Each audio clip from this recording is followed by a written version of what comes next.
Kemarau panjang yang terjadi di Aceh membuat warga di Kecamatan Pekanbadak Aceh Besar kesulitan untuk mendapatkan air bersih. Kemarau juga membuat aktivitas pertanian warga terhenti total. Musim kemarau diperparah dengan kondisi waduk yang juga ikut mengering. Untuk mendapatkan air bersih, warga terpaksa bergantian mengambil air dari sumur tua yang masih memiliki air.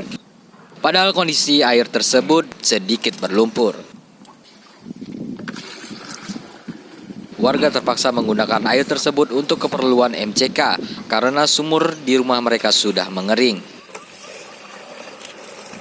Musibah kekeringan kali ini terjadi sejak awal bulan Juli 2019 lalu. Salah seorang warga mengaku kondisi kemarau yang terjadi di desa mereka merupakan kemarau yang paling terparah selama 3 tahun terakhir. Saya di sumur ini karena sumur rumah udah kering. Kenapa kering? Karena kemarau. Sudah berapa lama Pak? Kemarau yang parah nih dalam 1 tahun ini. Meski sudah berbulan-bulan musibah kekeringan terjadi, sejauh ini warga mengaku belum mendapat perhatian dari pemerintah. Di sisi lain, layanan PDAM juga belum mampu menjangkau kawasan ini.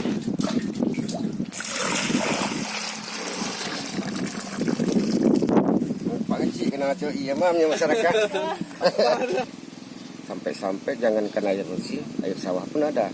Tapi sampai sekarang, yang rencananya 2018, enggak terlaksana juga.